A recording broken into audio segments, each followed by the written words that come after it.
유명한 사람이기보다는 행복한 사람이 되고 싶다. 질문을 하던 입장이지 받는 입장은 아직도 좀 낯섭니다. 그래요? 이 노래! 나 이 노래 좋아하는데! 이때 짜릿함. 육아의 제일 힘든 점은 잘해야 본전이라는 겁니다. 복면가왕에 나가기 위해서. 내가 제일 좋아하는 우유는 I love 우유. 연락 주세요. 준비되어 있습니다. 아빠 유튜버 되는 거야.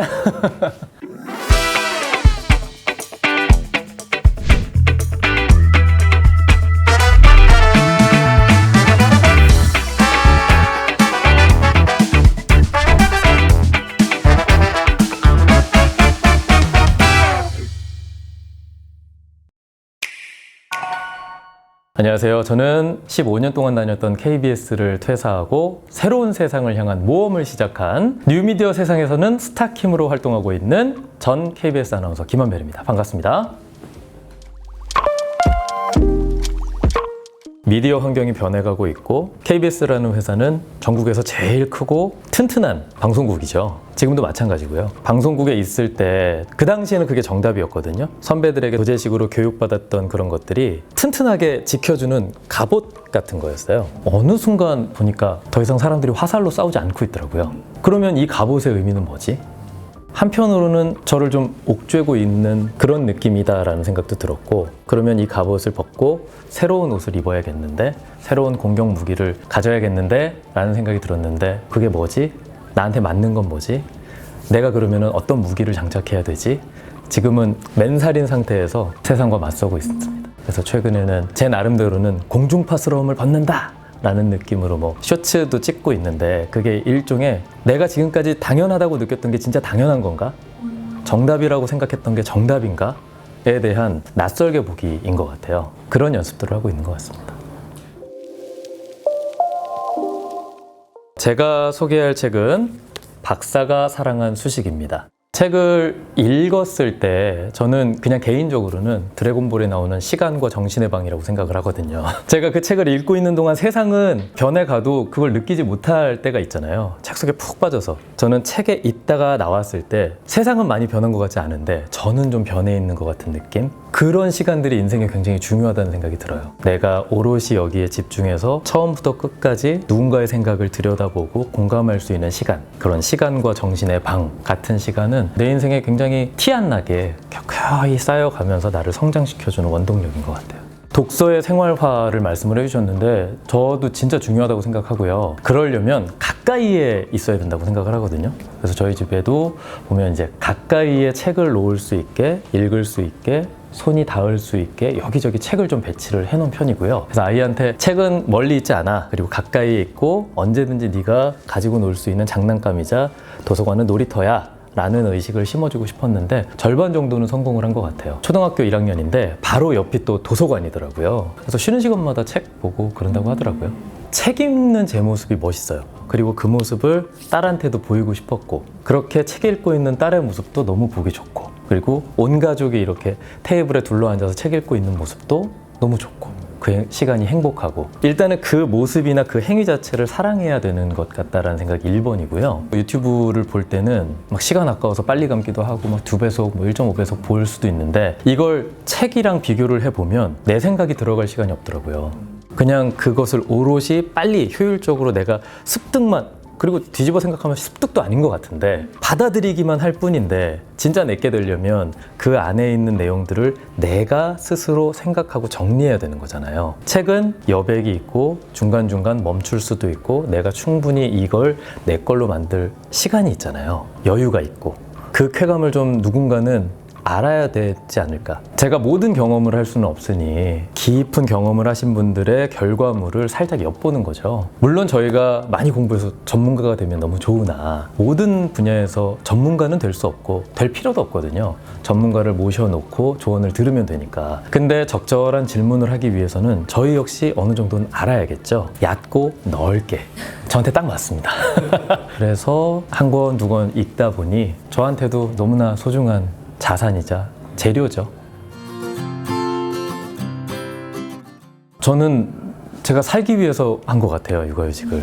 그 당시에 금요일에 일 끝나고 아내를 보고 싶어서 무리하게 길을 건너다가 교통사고를 당했어요. 붕 떠서 떨어졌는데 하나도 안 다치고 깔끔하게 떨어졌거든요. 그래서 다친 데 하나 없이 잘 떨어졌습니다. 형식상 CT 찍고 이랬는데 갑자기 의사 선생님이 CT 말고 MRI를 좀 찍어보셔야겠는데요. 머릿속에 뭐가 보이는데요. 종양일 수도 있어요. 무섭더라고요. 한 번도 아파본 적이 없었는데 죽음이라는 그 단어를 처음으로 접하게 된 거예요. 생각하게 된 거예요. 그러면서 오늘이 내 인생의 마지막 날이면 난 뭘 해야 되지? 근데 그게 저희 딸이 태어나기 2달 전이었거든요. 저도 유명해지고 싶었고 인정받고 싶었고 성공하고 싶었고 이랬는데 그 순간이 되니까 아내, 가족, 그리고 딸이 보고 싶다. 이거 말고는 안 떠오르는 거예요.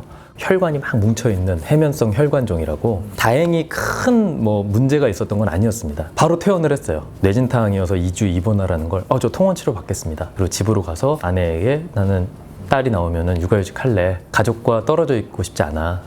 그리고 아내도 오케이를 해줬고 그래서 아이가 나오고 얼마 안 있다가 육아휴직에 들어갔던 거였죠. 저한테 큰 용기라는 표현을 써주시기도 하는데 저는 선택의 여지가 없었고요. 그럴 수밖에 없었습니다. 육아휴직을 했는데 처음에는 아이가 너무 어려서 좀 억울하더라고요. 내가 이렇게 고생하고 있는데 얘는 기억도 못할 거 아니야? 내가 이렇게 밤낮 없이 너를 케어하고 있는데 나중에 사춘기가 돼서 아빠가 나한테 해준 게 뭐가 있어? 라고 하면 너무 억울하겠죠? 그래서 일기를 쓰기 시작을 했어요. 이거를 블로그에 올리기 시작을 했고 브런치에 올리기 시작했고 하다 보니까 사람들이 좀 신기하게 봐주는 거죠. KBS 남자 아나운서 중에 처음으로 육아휴직을 한 사람이 있네?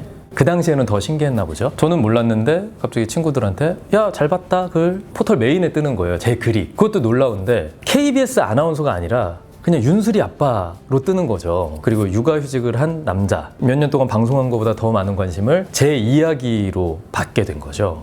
그래서 브런치에는 글을, 인스타에는 사진, 유튜브에는 영상, 곡을 쓰거나 이런 것들은 사운드 클라우드에 이렇게 플랫폼에 맞게 컨텐츠를 나눠서 올리다 보니까 얘네들이 조금 더 시너지를 내게 되고 제 글이 가사가 됐고 제가 영상으로 찍어놨던 게 나중에 노래의 뮤직비디오가 됐고 인터뷰했던 자료들이 또 어딘가에 강연 자료로 쓰이고 이러면서 서로 알아서 크고 있는 거예요. 내 이야기로, 내 컨텐츠로 나라는 사람을 알리고 나라는 사람으로 인해서 무언가를 도모할 수 있는 그런 일을 해야겠다라는 생각을 했던 것 같습니다.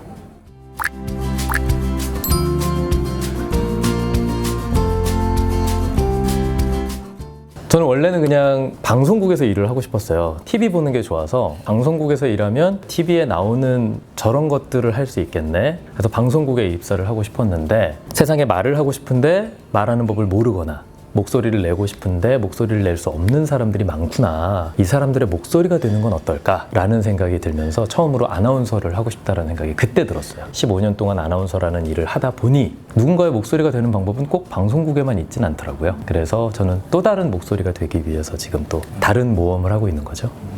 제가 요즘 고민하는 것 중에 하나는 이제는 타이틀이나 나 옛날에 뭐 했어요 이게 더 이상 나를 대변하는 세상이 아니더라고요. 오케이, 알았어. 그래서 너 나한테 뭘 보여줄 수 있는데 이제는 결과물로 얘기하는 시대인 거예요. 계급장 떼고 결과물로 붙는 세상이다 라고 얘기를 드리고 싶어요. 저 역시도 마찬가지고요. 그래서 제가 KBS 출신이에요 라고 하는 순간 저는 도태될 수밖에 없다라고 생각해서 저는 정말 경계하려고 하고 있고 지금도 계속해서 조심하고 있고 대신 나 이거 보여줄 수 있어요 라는 포트폴리오를 지금 만들어가고 있다고 생각을 합니다. 제가 요즘 막 릴스 만들고 컨텐츠를 만드는 것도 일종의 그거라고 생각해요. 내가 이거 보여줄 수 있는 사람입니다 를 보여주는 거. 이제는 결과로 얘기하는 시대니까 계급장을 고민할 때에 내가 뭘 보여줄 수 있는지 그 결과물을 좀 차곡차곡 쌓아가는 게 더 좋을 것 같아요. 그게 훨씬 더 효과적인 세상이라고 생각합니다. 저는 그 말씀은 좀 드릴 수 있을 것 같아요. 실패라는 건 해서 거절당하는 게 실패가 아니라 아무것도 안 하는 게 실패 같거든요. 저는 어떤 책에서 읽었는데 실패를 도전의 결과로 받아들이면 실패는 과정이 될 수 있는 거고 내가 포기하는 순간까지 이건 실패가 아닌 건 거죠. 저는 그런 자세가 좀 좋지 않을까라는 생각이 들어요. 일단은 재밌다기보다도 저한테 의미 있었던 에피소드는 프로포즈죠. 마침 아내가 휴가여서 저희 방송에 놀러 왔었고 제가 반지를 갖고 있었고 갑자기 토크가 딱 끝나자마자 김원별 아나운서 좋은 소식 있다면서요 이러면서 자연스럽게 프로포즈를 했는데 원래 그 시간은 감독님들의 휴식 시간이에요. 카메라도 뭐 이렇게 갈아야 되고 테이프도 갈아야 되고 하니까. 근데 안 가시더라고요. 알고 봤더니 계속 녹화를 돌려주고 계셨어요. 그걸 녹화해서 실제 방송에 내보냈어요.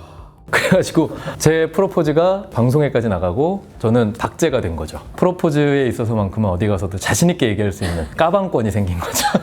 아나운서계의 최수종이 됐습니다. 그리고 그 화제의 영상을 만들어준 비밀정원 잊을 수가 없죠.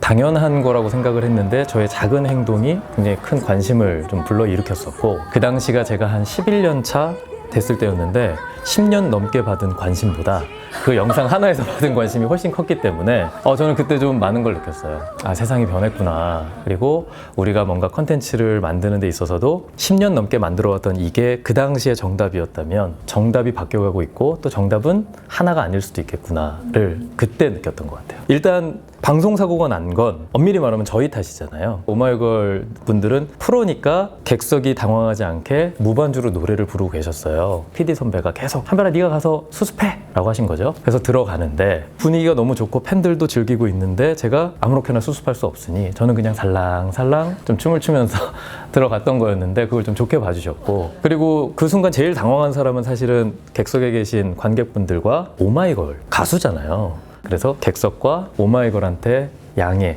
그리고 사과를 한 다음에 수습을 했던 거였죠. 사실 이건 방송에 나가지 않거든요. 방송에선 NG니까. 근데 그 순간을 누군가는 굉장히 특별하게 영상으로 담아서 콘텐츠화 해주신 거고, 또 저는 그 덕분에 또 팬분들한테 감사 인사까지 받고 굉장히 특별한 경험이었어요.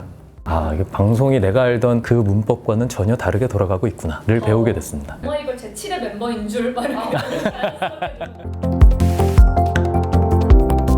돌발 상황, 이거는 진짜 피해야 되는 거고, 돌발 상황에서도 어떻게 대처해야 되는지 매뉴얼이 갖춰져 있을 정도로 방송국은 시스템화돼 있거든요. 생방송에서의 돌발 상황도 많았고 시청자가 눈치채지 못하는 돌발 상황 이런 것도 너무너무 많거든요. 근데 저는 그때마다 요거 좋다 해서 저장해놔요. 저도 티 안 나게 실수도 많이 하고 방송 사고도 많은데 요거 나중에 써먹어야지 해서 저는 제가 한 방송 사고나 실수들을 다 모아놨습니다. 두려워하지 않으려고 했었어요.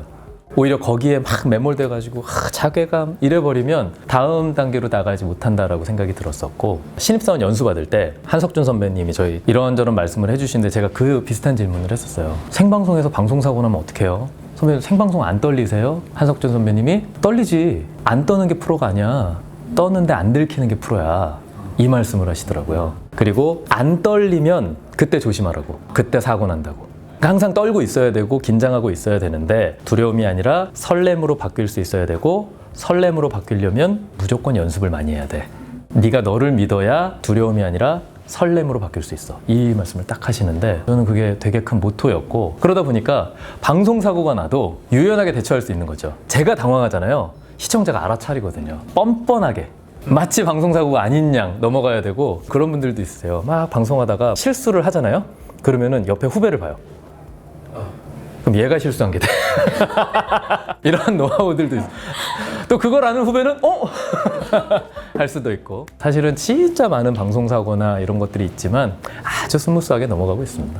저희는 항상 그 NG를 커트해내고 정제된 것만 보여드렸었잖아요. 네. 근데 유튜브에서 아나운서 검색하면은 제일 먼저 뜨는 영상은 아나운서 방송사고 영상이거든요. 이미 정제되고 뭔가 공중파스러운 것들은 거기서 보면 되는데 뉴미디어에서까지 그걸 보고 싶어 할까는 아닌 건 거죠.